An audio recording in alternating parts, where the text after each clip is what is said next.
You're listening to the sweet sounds of the After Movie Diner. Support us at patreon.com/After Movie Diner. Or I'll punch you in the teats. Rate and review us on iTunes, Earthling. And now, here's your host, Jon Cross. That's right, I am Jon Cross, and luckily my thighs are mostly my own. So I just wanted to let everyone know before we skip delicately over to the diner for this week's film chat that I have a new musical album coming out on February 12th, 2020.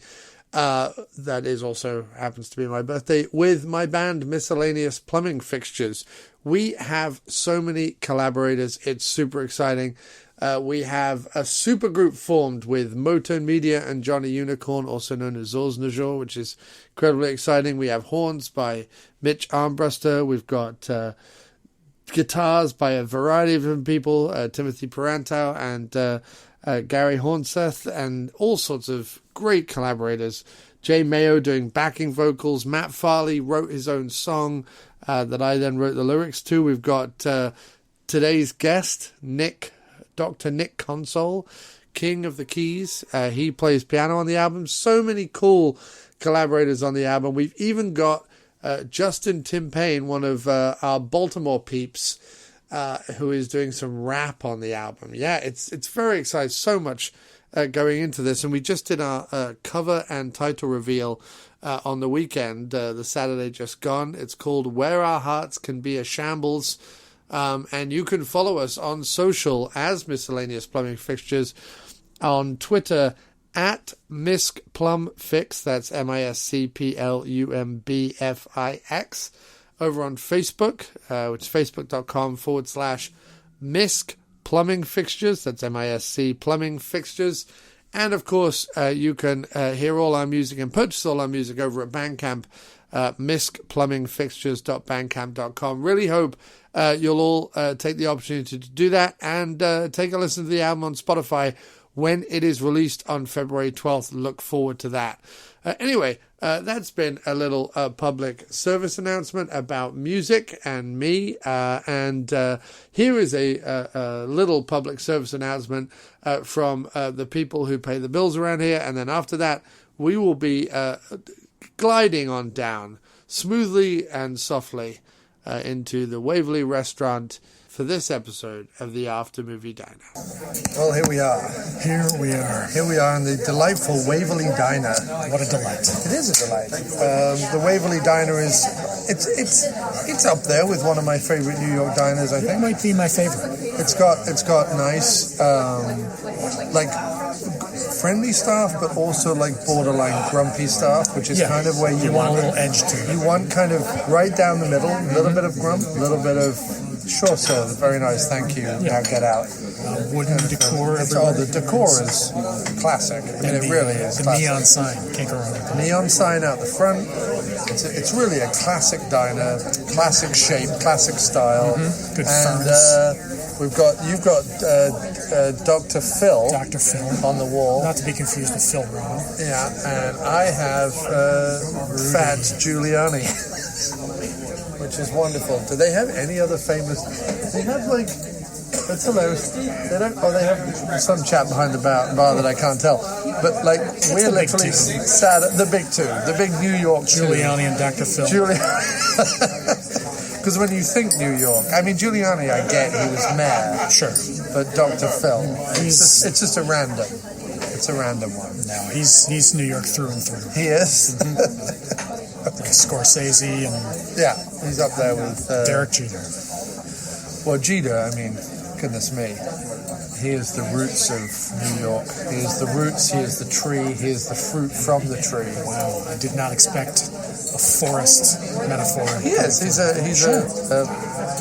forest-like metaphor. Have we got menus yet? We have not. We have not got menus yet. That's okay. We have all the time in the world. That's right. So we're here in the Waverly Diner. We've just been to the IFC Center. I am with, of course, one of everyone's favorite companion and mine, Dr. Nic Consol. My everyone's favorite companion. King of the Keys. Okay, sure. Sure. I'll take that. I don't know. I think you're like a friendly, warm, sarcastic uncle to the podcast listeners. Interesting. And the odd occasion that you show up on the show, I feel like it's a moment. It's a special. It's a diamond in the rough. Well, I hope your listeners appreciate a nice visit from their fun uncle. From their fun, yet slightly sarcastic. Sure. And like the staff. Like the staff who still haven't got us a minute. That's all right. But it is still one of my favorite diners. Of course, now the Market Diner, that was a classic, but apparently New York needed more overpriced condos for Russian oligarchs that regular folk can't enjoy or afford. So therefore they bulldozed some of their history. I do love a nice bulldoze. You don't see that in New York too often. No. Well, they did. They tore it down and built more condos that nobody needs. I live there now. On the west side. Yeah, you live on 11th and 43rd or wherever it was. Well, how are you enjoying the UPS building as your view from your $1 million condo? It's everything I dreamed of. It's everything you dreamed of, looking out onto the UPS building. Much better than some stupid diner. Yeah, much better than the diner where Frank Sinatra himself used to entertain. Mm-hmm. Yeah, why does that need to survive? Might as well just tear that down. But luckily the Waverly still stands.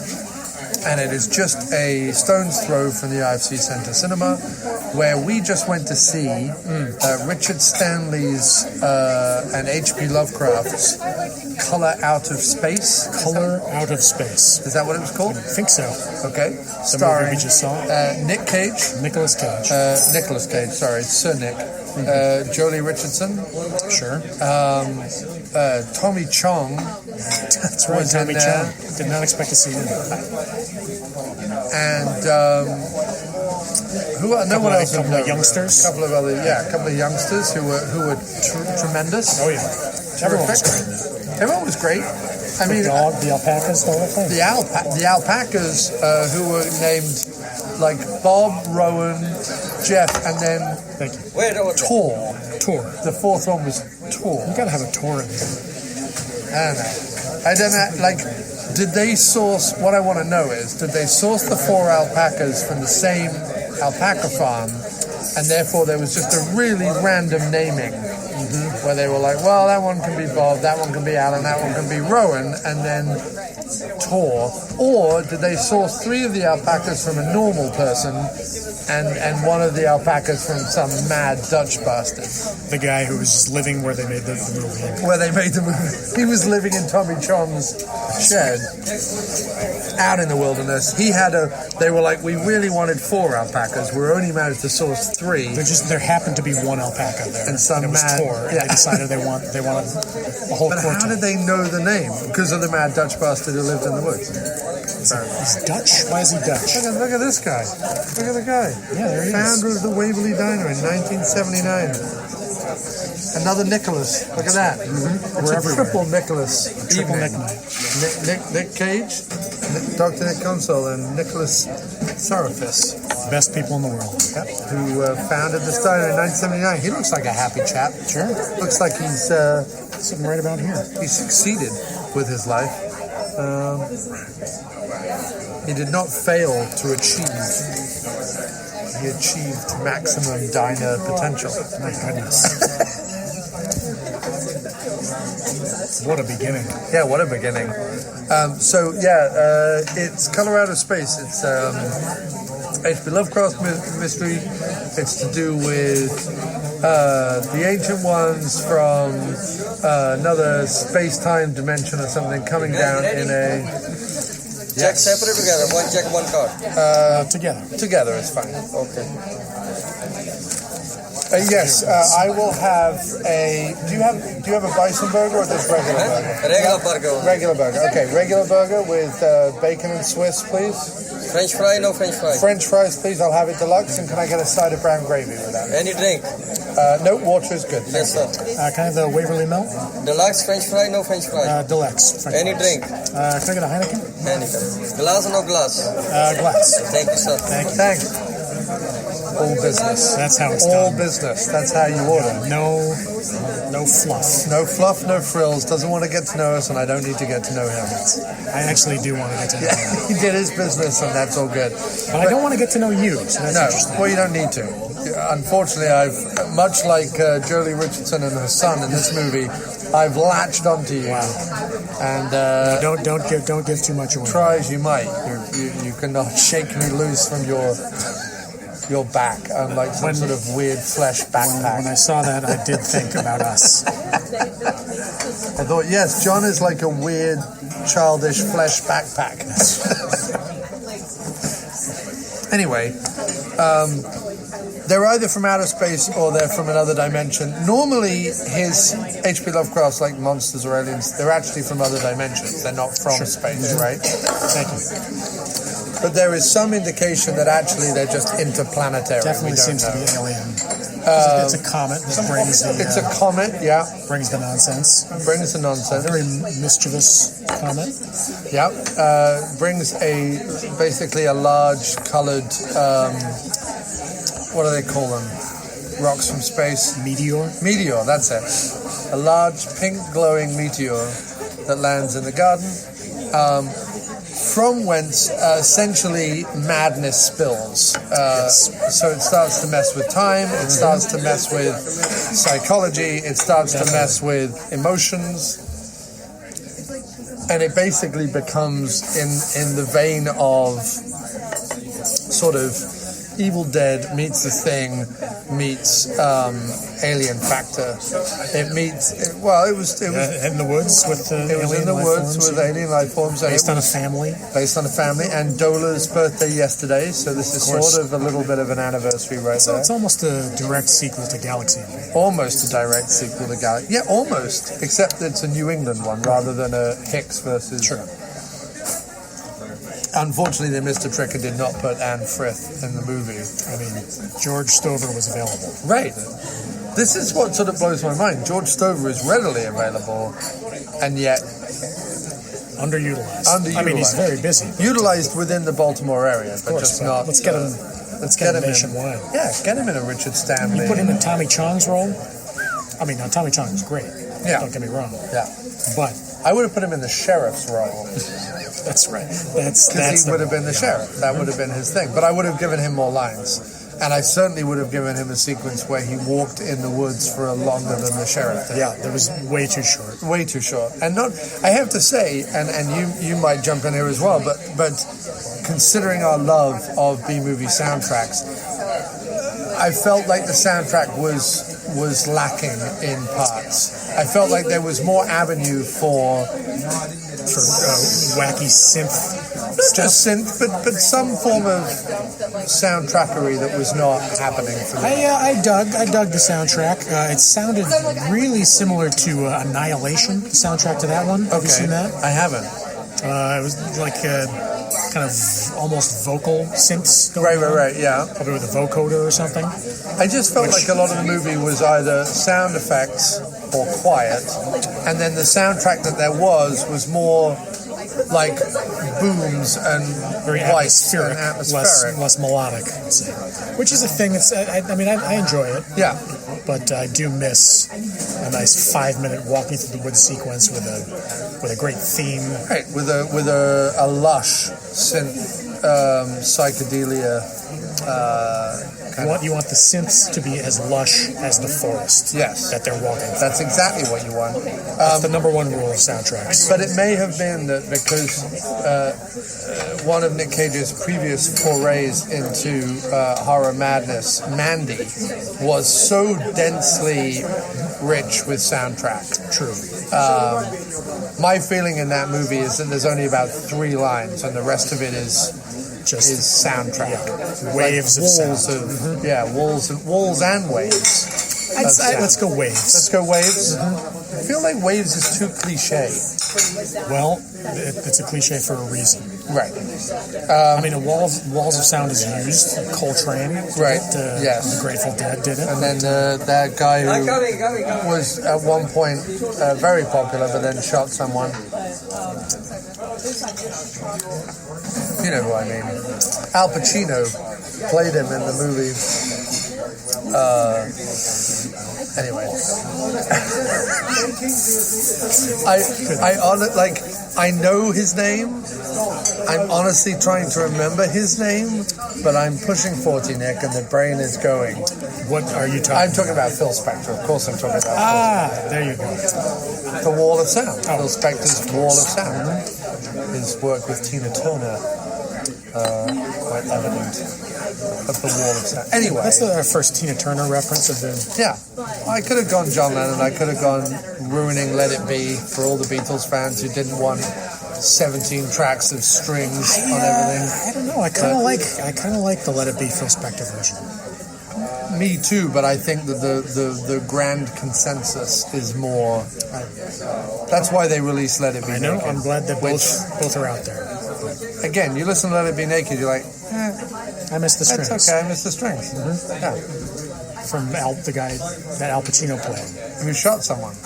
Did he shoot someone? He did. Yeah. It's a tragic story. It is. So anyway, Color Out of Space. Nic Cage and his family live in Nic Cage's father's ancestral home, trying to do a farm, trying to raise alpacas, because Nic Cage believes them to be the animal of the future. Which, in a way, they turned out to be. Right. And what's funny is that the alpaca is, in a hip social media terms, is fast overtaking the unicorn as the twee meme animal of choice.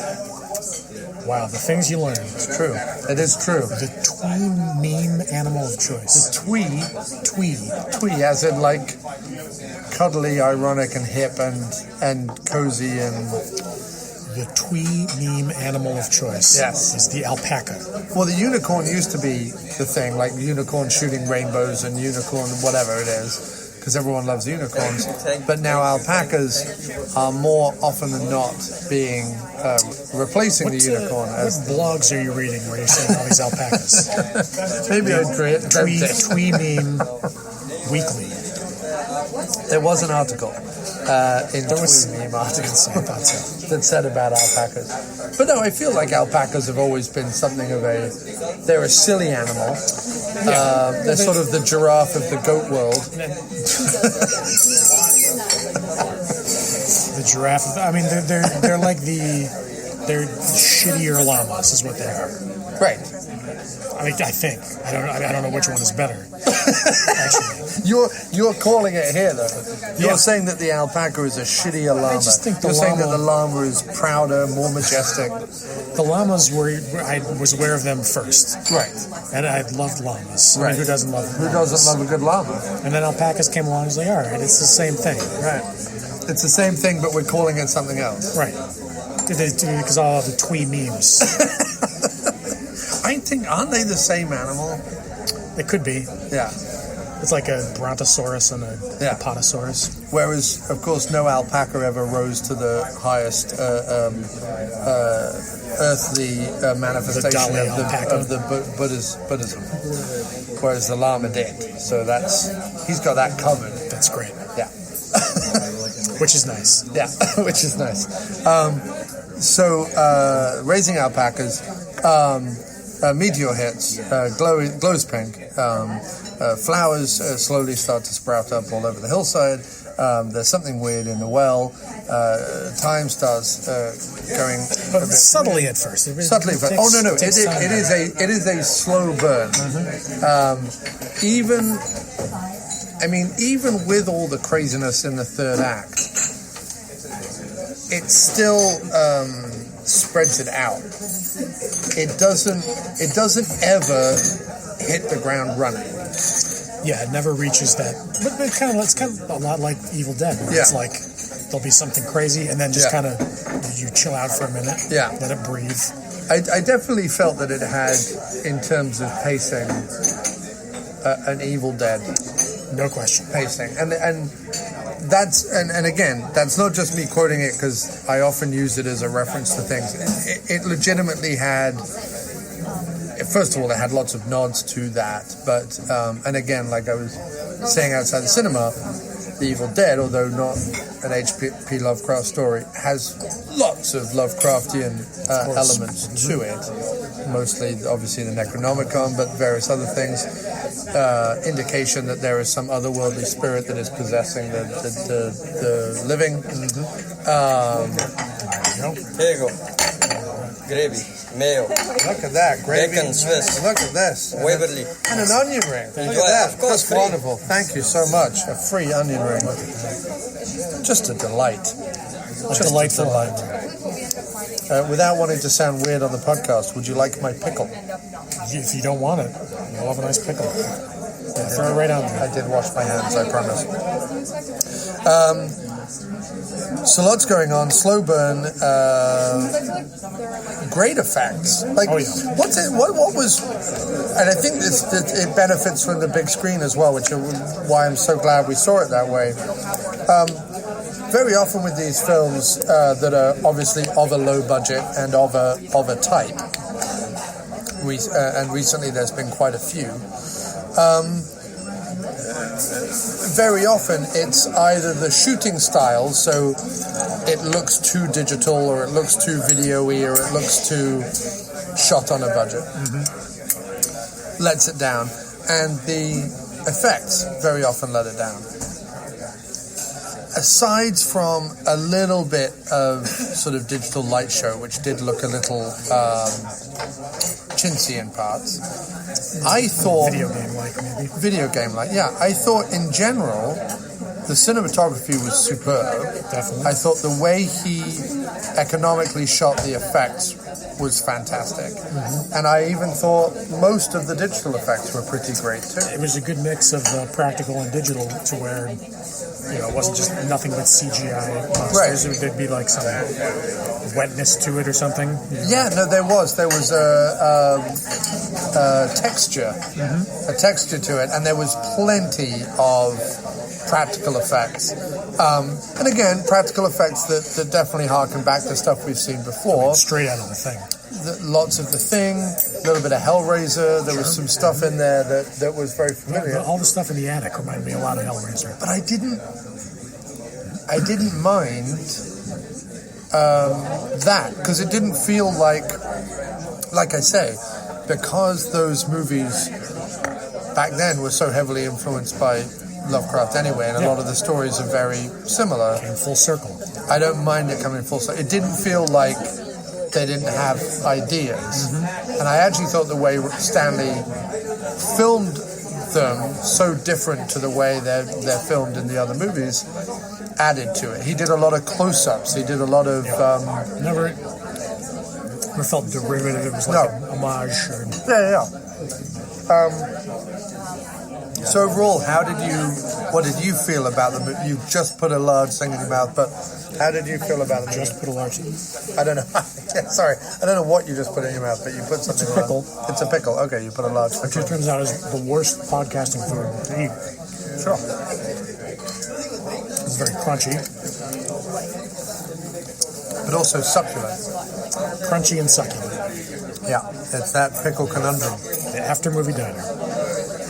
Well, the after-movie diner is in its own way crunchy and succulent. That's what I'm saying. Yeah. I'm the crunchy bit, but the conversation is the succulent bit. My goodness.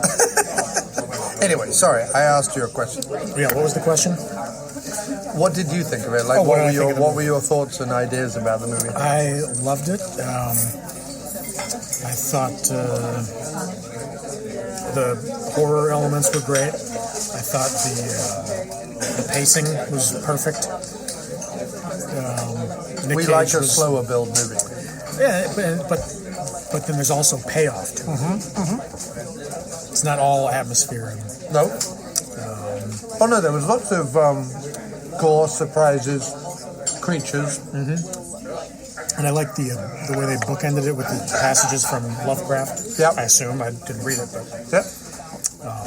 No, I mean, some of the... I think what I was most blown about was the cinematography. It was so cool. Yeah, it looked great. And Nic Cage, another tremendous job, as always. Now, in the theater, we were talking about how everyone was laughing ironically most of the time. which there was lots of funny moments, no question. Right. That were intended to be funny. But it was a little overboard with the audience reaction. Yeah, it kind of bothers me because it's like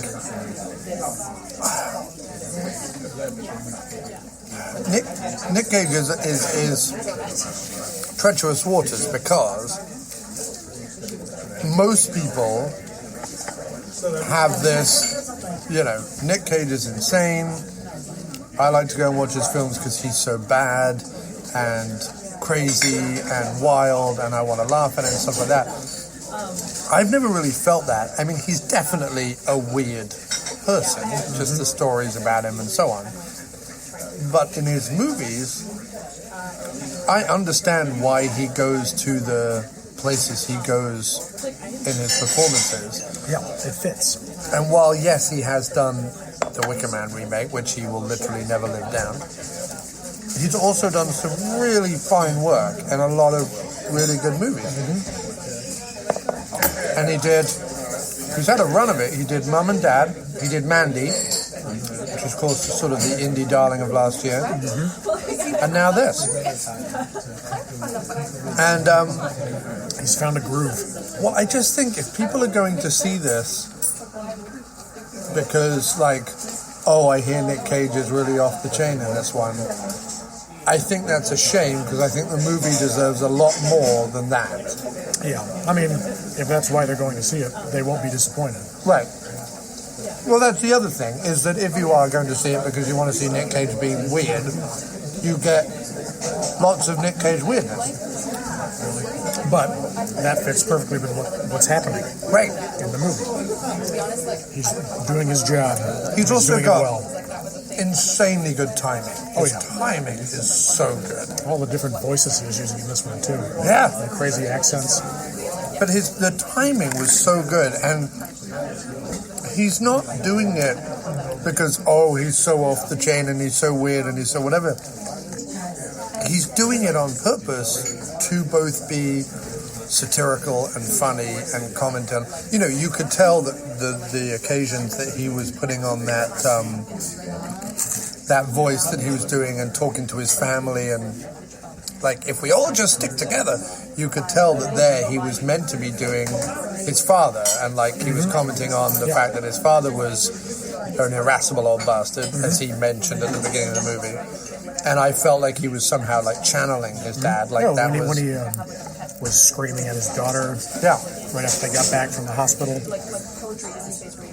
He was echoing lines he said his father said earlier. Yeah, and I think people miss that if they're just going in to be like, oh, it's really funny how he did this. And look, whatever, people will be people, and they'll like what they'll like and watch what they'll watch for reasons. But I thought his performance was very fitting. I think that he did a nice job of building it up. You think about where he starts in the movie and where he ends in the movie. It's very well done. And I think the cast around him complimented him very well. Yeah, what's her name? The mom? Jolie Richardson. Jolie Richardson. She was creepy. From pretty early on. She had the hardest job in the movie, really. When you think where she ends up. And the kids, the main girl. The main girl was excellent. She was the Wiccan. Right. When we first meet her, she's down by the water doing a spell to help her mother's cancer. Which always sets the tone nicely. Yeah. Oh, this gravy is phenomenal. You've got to have some.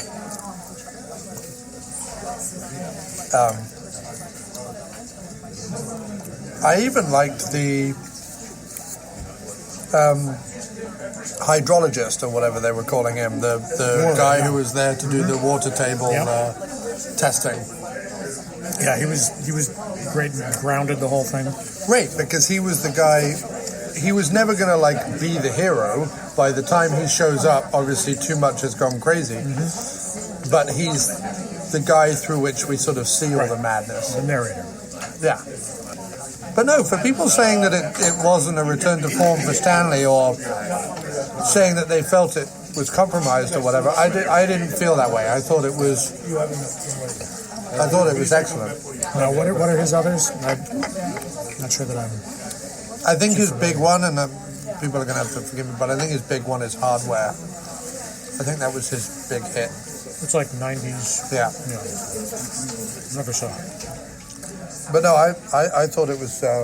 I'm really glad I saw it on the big screen. Yeah, definitely. Looked great. I feel like had I watched this at home by myself on a screener, it would have been fine, but I think it wouldn't have had the impact it had on the big screen, especially seeing it with you, and we have very similar tastes, and knowing that there was stuff in it that I was going to be excited to talk to you about afterwards and things like that. So I think that always adds to an experience. I was just thinking about you the whole time. Well, that as well. Yeah. I mean, it is one of our infamous date nights. That's right. Another legendary dinner and a movie. Drink beforehand. Mm-hmm. No, we did the three big things. We made plans for the future. We did. Maple Leafs. Go Leafs. All right. Sure. On that day, yes. Yeah. I mean, we might as well. 5th and 6th, respectively. Yeah. Neither of us are going anywhere. No. We've got to band together. What we should do is form an alliance and make one good team. Between the Sabres and... Yeah. You get Jeff 53 off the Sabres. That's right. And then the rest of the Leafs. Don't you leave young Prince Jack Eichel out of it. True, of course. That Jack might be Eichel. Should we fold this into your other hockey podcast? My other hockey podcast? Do I have a hockey podcast? You should. Yeah. What would it be called? John on Ice? Cross the Puck? A Healthy Assist with Jon Cross? Across the Crease. Across the Crease with Jon Cross. Sure, we could do a hockey podcast. All right. We could interview Mike Babcock. That's right. Where did it all go wrong for you? Well, Big red-faced goon. You got to wait for Willem Dafoe to star in the Mike Babcock story. It's just called Babcock. Willem Dafoe is Babcock in Babcock. No. Coming to Netflix. And it's not actually about... It's like a McBain remake. Right. But with Mike Babcock as the lead. Right. He just happens to be the head coach. Why don't they do more... Why don't they do, it would be a way to do a biopic. Instead of the same... We've seen biopics the same way all the time. Young local kid grows up on the wrong side of the tracks, makes good, and becomes a world-renowned whatever. Why don't they do it where, the actor is playing Prince or Anthony Hopkins or whatever, he's playing a famous person, but that famous person is trying to defuse a nuclear bomb and stop terrorists from taking over the Eiffel Tower. So you want an Anthony Hopkins biopic, but instead of being an actor, yes, well, he's still an actor. He's still an actor. It's just while he's making the Silence of the Lambs, he's also arresting terrorists. Yeah, I would watch that. Everyone would watch that. That's the greatest idea that's ever been made. What they should do with Anthony Hopkins is have him be in it, and it's called The Two Popes, but they're both crime fighting. Jonathan Pryce. Right. The two popes, but they both ride around in a Citroen 2CV solving crimes. And there's a dog. There has to be a dog. Mm-hmm. And Jim Belushi plays their boss. Jim Belushi plays the third pope. It's not explained. That's the sequel. 3 popes. That's the sequel. No, Jim Belushi plays the voice of God. He's the cardinal who just can't get it right. Yeah. Well, there we go. We've just written the greatest movie that's ever been made. And it would be factually accurate in parts. Like, parts of it would still have to be Just do it in a 10-minute biopic. increments. Yeah. 10 minutes of real what happened, and then some sort of disaster. I mean, they've done, like, the My Name is Bruce thing, where a real person is mistaken as a hero and da-da-da-da-da. But this wouldn't be that. It would start like a normal biopic. Yeah. Right? And like a normal biopic. Just in the but middle. in the middle, while coaching the Maple Leafs, he's also I forgot we were talking about Mike Babcock. ex-coach of the Maple Leafs. That's correct. And he shouldn't be played by Willem Dafoe. He should be played by Sean Bean. So he should be played. With a full accent, the whole thing. Sean Bean is Mike Babcock. Listen, though, that night when we were watching hockey, Yeah, we were talking about Don Cherry and Mike Babcock. They're both gone. they are. Well, Don put it.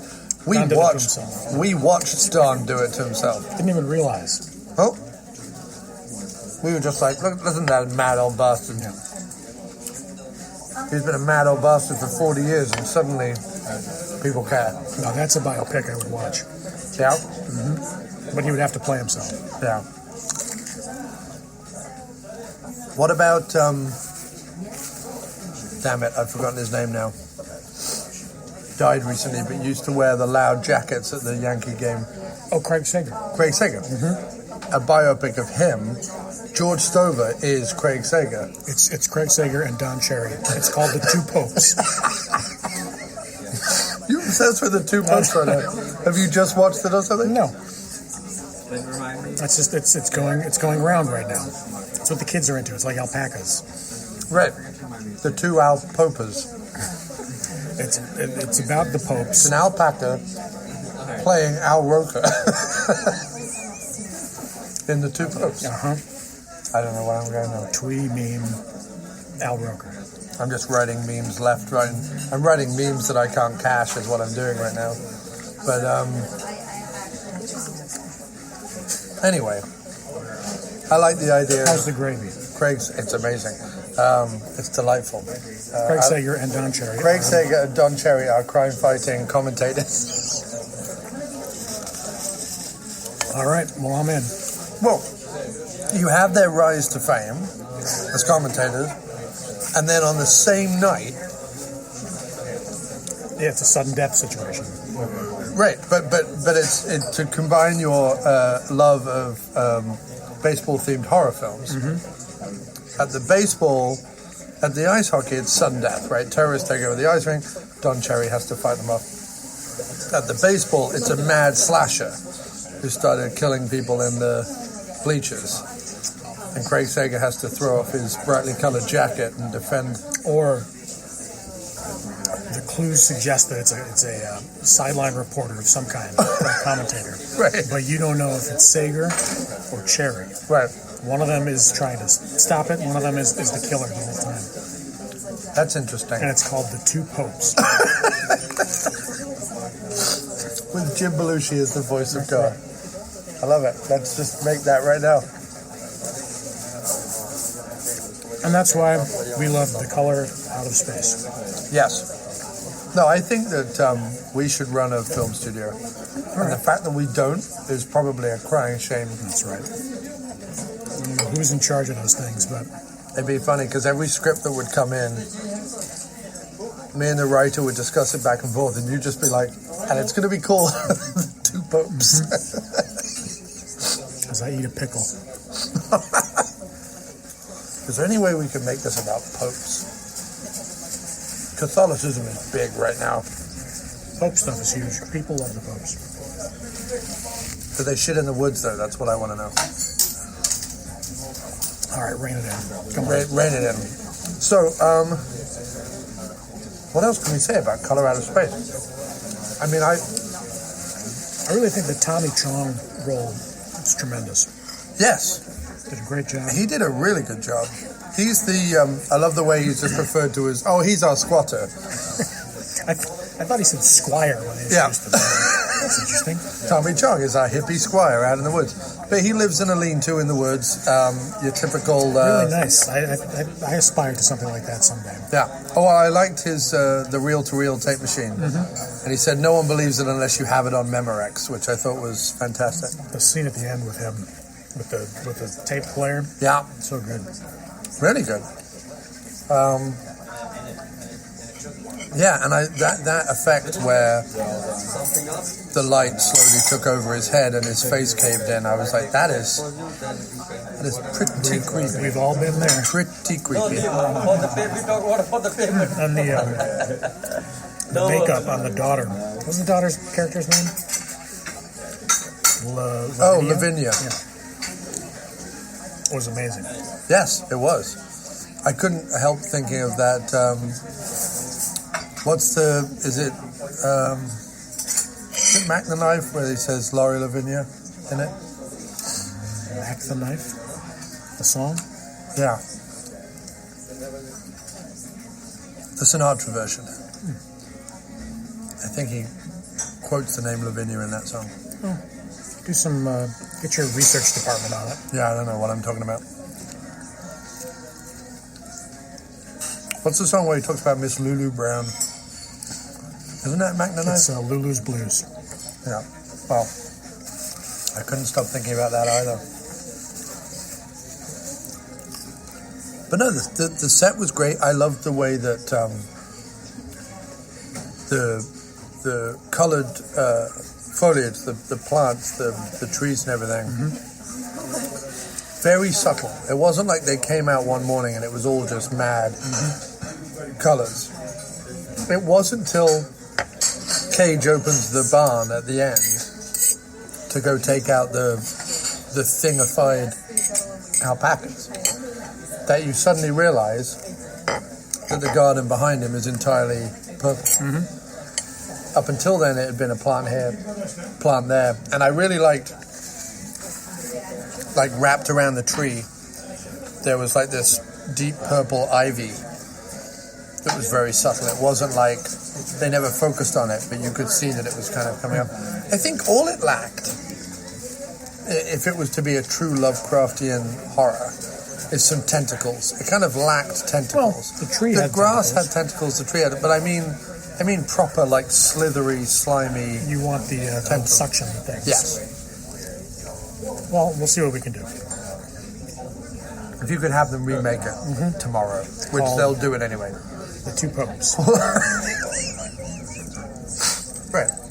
Blumhouse had probably already tried to figure out a way to remake this anyway. He's remaking every other bloody thing. But the foliage, all that stuff, also reminded me a lot of Annihilation. Annihilation and Creepshow, the Stephen King segment, which we watched on Halloween. Kim and I watched Creepshow, except the bug segment. Kim didn't watch that. I watched it, but Kim couldn't watch it. I could see that. She didn't like the idea of watching bugs that close to bedtime. Truly horrifying. Yeah. We watched that horror movie weekend last year, maybe 2 years ago.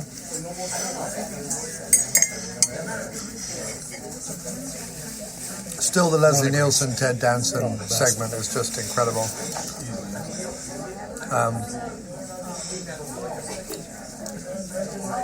And I like the birthday cake. Yeah. Sure. Birthday cake. I like the birthday cake. Two popes. Well, I don't know what else to say about Color Out of Space, but it was.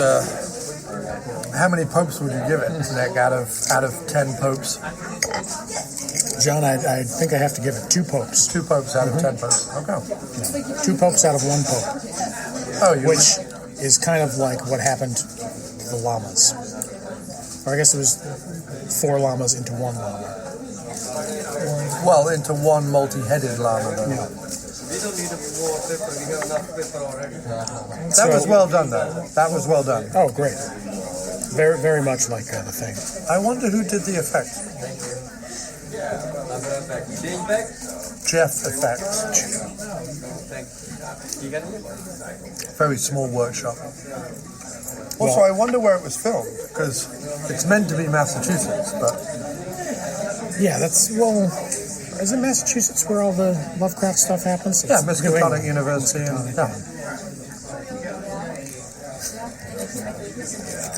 And of course, they reference Arkham and Dunwich, and a lot of those Lovecraftian names. The guy from the water table people, he had a Miskatonic University t-shirt. Classic. Obviously first introduced to me during Reanimator. Yes. You know what the mascot of Miskatonic University is? That's a good question. I don't know. I mean, it's got to be like a giant squid octopus, right, or something? The tentacles. Right. I mean, is Cthulhu the team mascot? He's the alternate mascot. He's the ultimate mascot. Okay. Yeah. Just the head with a few couple tentacles flying off. I mean, you could do something with that. Yeah. I could and I will. Kind of imagine the Oilers logo. Oilers logo. But with like the tentacles going off to the sides. I don't know, maybe I'm wrong on that. No, I'd say go Buffalo Sabres with the two swords, but instead of a buffalo in the middle. Cthulhu with two swords. Or a four-headed alpaca. Sure. Or a mother with a child fused into her back. I think what was so horrifying was that the child was fused into her back. Like it was, if it was into the front, it would be more We're obvious. used to that. Classic. Well, no, but at least a Quado situation. At least the image of a mother cuddling her child like that is not. But this was in her back, and it was like slowly melting into her back. I did like that the most horrific thing that happened to anyone happened to the small child. And the mother. Yeah. But specifically the kid. They don't usually go there. I was pleased to see it. Yeah. And then what Nic Cage is forced to do. He did what had to be done. Yeah. I would give it 4 out of 5 popes. 4 out of 5 popes. I'm going to go 2 out of 2 popes. 2 out of 2 popes. Both popes. You got both popes. Yeah. Well, either way, it was a resounding success of an evening. The drink prior was pleasant. It's very nice. Adequate. Good flow of conversation. Yeah. The movie was marred only by the coughing insanity. The fact that 3 of the people on our road didn't seem to get there, A, on time, and B, couldn't sit still. And the ironic laughter. And a lot of chatter going on. And yet, throughout that, the film rose above. I felt that by the end of it, when it was going truly batshit, it had almost shut people up. Yeah, I would say so. I feel like it, by the time the end of the third act really kicked in, I think people were like, whoa, okay, this film means business. The laughter had calmed down, the coughing stopped. Yeah. It stopped coughing. It saved someone's life, this movie. Wow. More water? Sure. Something else? I think we're all set. Yeah, all set. Thank you. Thank you, guys. Well, that was delightful. Another delightful meal. It was. It was excellent. Got my classic. I mean, look at the plates. I mean, just a classic diner. You like plate. the plates? Good. I like the plates. They're not just a plain. These plates have been around a bit. Trim to them, yes. You know what I mean? They've been around a bit. They're classic. You can't just buy these anyway. They've got good personality. You can't just walk into. They seem a little angry at you, but they're doing their job. Yeah, you can't just walk into wholesale diner plate workshop or whatever and buy this I stuff. can't actually walk in there and buy anything I want. I have a membership. Not these plates though. I'm saying these plates are special. I know where to find these plates at Wholesale Diner Plate Depot. Wow, you're a better man than me. Well, we've known that right from the start. I feel that's true. You didn't touch any of this mayonnaise. Who's a mayonnaise guy? I'm not a mayonnaise I thought guy. you got it specifically because you brought out a whole plate just of mayonnaise. I didn't ask for mayonnaise. Well, then, I asked for the gravy. The gravy I consumed. sure. You did great with the gravy. Yeah. I don't know who the hell this is for. But I'm very angry. I can sense the anger, but I kind of like that they brought out a plate of its own.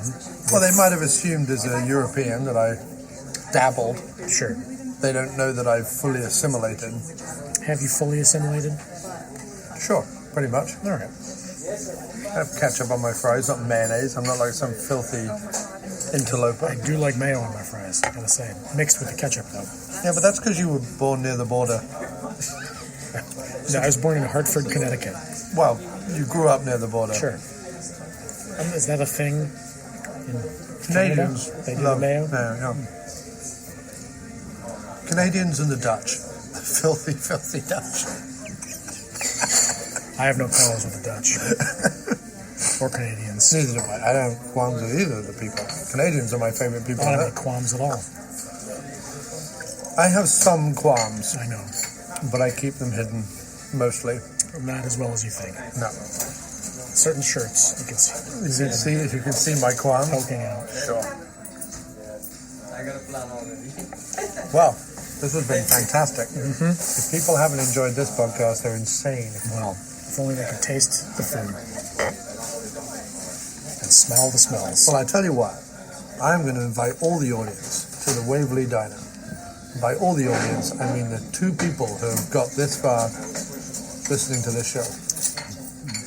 Hey, guys. Hi. I won't be here for that. No. I don't meet with the fans. No. But I do. That's good. Good for you. It's good to be a man of the people. Not me. It's funny because you would think, considering how much I dislike people, that I would be averse to that. But some event held in my honor to worship me, I'd be all over that like a rash. Well, we can arrange that. The big birthday's coming up. It is. The big birthday. The big 4-0. My goodness. And Can you guys finish? All set. all set. And Anything else? No? Nope, just we're chicken. good, thank you. And to wrap up our conversation this evening, don't forget that February 12th is the release of the big album. But the reason why I brought up the album is because Dr. Consol, King of the Keys, you're a contributor to the album. Proud to serve. Proud to play on. And how many albums is this now that you've been on? So I think this is my second It's your second album as a main contributor. I know you've cropped up. in the podcast history. Yeah. Yeah. But this is the second album. You're really part of the Miscellaneous Plumbing Fixtures Thank you, family at fellas. this point. Thank you. Thank very you, much. sir. Yeah, I'm like the Billy Preston of Miscellaneous. I'm getting this. You got the stuff that... I got you a water. Yeah. But they only take one card because we only ask for one check. So... Take this. May it serve you well. All right. There you go. I will. I That will feels take good. that. But yes, you are a main contributor now. And Happy can to- I happy to be just so. assume you'll do that, like going forward, whenever I demand it of you? Well, now I've done two, so now we're going to have to get into some contract type negotiations. Right, because the last album you played on made all of $28, I think. Well, some of that is mine. Yeah, $1.50 maybe. Yeah. That's fine. Okay. I'll give you $1.50. $1.50. $1.50. I will Please. PayPal it to you. Do it in installments. Yeah, I will. 25 So I feel like I'm cents a getting week. royalties. But yeah, this is the second album, and you've heard all of the songs on it, more or less, because I sent you the You sent me the whole very thing. secret, super secret folder. Yeah, it was encrypted. Yeah. Well, it's Google Drive that no one's looking at except for you. And what is your overall feeling towards the album, to whet the appetite of the listener as to why they should pick it up? I think this is your finest songwriting yet. Really? I do. Okay. I mean, I like tunes on the last album as well, and of course my favorite album is the Donald Pleasance tribute. Right. But I think these are your most fully Realized formed songs. I would agree with that. And there were multiple. The electric guitar helps. No doubt about that. It sounds tremendous. Thank you. There were multiple songs that was like, ooh, I want to play on this, and then I started to, and I was like, it doesn't need it. Doesn't need it. Not necessary. No. It's already taken care of. But I would still want you to play on it because I feel like you add. Thank you. Thank you very much. Thanks a lot. Oh, you're welcome.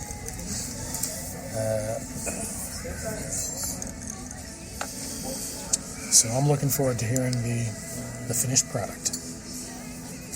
Yeah, I mean, it's basically going to be what you heard. I'm going to do a little bit of... Thank you. A little bit of volume work, a little bit of remixing on some of the tracks, because some of them are coming out quiet for some reason compared to the others, just when I listen to them over and over again. Of course, weirdly, the last two I recorded, not the wedding one, but Time by Time and No Kind of Place, even though I wrote and recorded those in like an afternoon and intended them really just as filler, and now my two favorite tracks on the album. That's how it goes. Well, I still have to put my find the right synth sound for that one. What's the tune called? The one that what do you like, the Tom Petty style thing? Tom Petty style thing. We Get to Decide. Is that it? Oh yeah. Well, We Get to Decide is a song. I will only put that on the album though if you save it somehow, because there's something bothers me about that song in its current form. Wow. So there's a lot of pressure on me now. There is a lot of pressure on My me. Yeah. goodness. I feel almost like Anthony Hopkins in the biopic in the action of his own life, terrorist thriller, The Two Popes. The Two Popes. But yeah, I'm really looking forward to releasing it. I'm really serious about this album. I'm very excited. We have you. We have Jay Mayo doing backing. Amazing. We have an original song written, co-authored with Matt Farley of Motown Media fame. He wrote the tune, I wrote the lyrics. Wow. Classic collaboration. Played on by Johnny Unicorn, or Zorsnajor, who's the saxophonist on the album, who also plays on The Last Chance. One of my favorites. We have Timothy Parental, friend of Jay Mayo's, who plays some of the guitar tracks on the first one, Find Your Way Back, or whatever it's called. The first heavy rock one where there's like 3 or 4 guitars playing. 2 of them are me and 2 of them are kind of 90s psychedelic sounds. Yes. Yeah, definitely. We have Justin Timpane of Baltimore movie making fame of Ninja vs. Monsters. He raps on one of the tracks. I haven't blended that in yet. But I did not hear the rap. No, it's going to be added. Wow. Best rapper. Yeah, we're going to have rap on the track. And then, who else is on the album? Mitch Armbruster, also known as his band name Todd Got Overexcited. He plays the trumpets on the album, the brass on the album. He was on the last one too, right? Nope, that was Johnny Cole, different guy. Trumpet player. Different trumpet player, but very similar styles. But Johnny Cole was on the last album, and Mitch Armbruster was on this album, mixed with Johnny Unicorn on the sax. So really, it's a cornucopia of delights, and if you're not excited by it, then cornucopias or delights, then steer clear. Yeah. But if you like them both at the same time, I'm very excited. So yeah, I've still got to decide what it's going to be called and what the album cover is going to look like in 3 days. For the big reveal. For the big reveal. You've already announced it's happening, so you have to come up with something. Well, that's why I did it, because I'm like, I still can't. All my other albums, I was like, this is what I want the cover to be. This is the name of it. Put it out. Don't care. This one, I really care about it, and I feel like it needs to be something special. So please pick up all the previous albums that you didn't care about. No, I cared about the music. I didn't necessarily care about what they were called or what they looked like. I want this to be one of those where you're like, that was the album. Like, you know what I mean? Like, like an actual album. The face you just made, pointing. Yeah. That's the key. That's the album. That's the album cover, just me being like, in a diner. Right. Yeah. I don't know. Well, I'm excited to find out, along with the rest of the country. Yeah. Like, do I go abstract? Do I go photograph? Yeah, maybe. Do I go cartoon? Maybe go color into space with it. Paint something? Psychedelic alien motif. It's not really an album about aliens, though. It's not about aliens. No. But potentially made by aliens. I think aliens would like it. It's the kind of album you would play for an alien if they were trying to learn. Oh, really? About it's the album that you would put on the space pod that they've sent out. Yeah, maybe Abbey Road. Yeah. Or like Ziggy Stardust or something. And then this. And then this unnamed album. Yeah. And then, just call it the unnamed album. That's a bit of a cop-out. Right? Right. So anyway, really looking forward to launching the album, February 12th. Nic plays on it. It's fantastic. Anyone who's been listening to the podcast right to the end has heard some of the demos already. I played some of the demos over the last few months, but no more music now until the 12th. There may be a music video, which I'm working on. Wow. It's more just shots of New York done on an 8mm camera. And then music over the top of it. I look forward to see what song is that for? The Last Chance, because it's that one and time over time or whatever that one is called. They could be the singles. Yep, I'd say so. And this is not an exit. And all the stuff that I played on, of course. Yes, indeed. And so, but anyway, let's just wrap up the podcast. And thank you very much, Nic, for coming on the podcast and talking for an hour. Not bad. Not bad. Not bad. Who would have thought we'd make it an hour? I don't know. I stretched it out. I found things to talk about. You know what I mean? Not really. I don't know what you mean. Goodbye.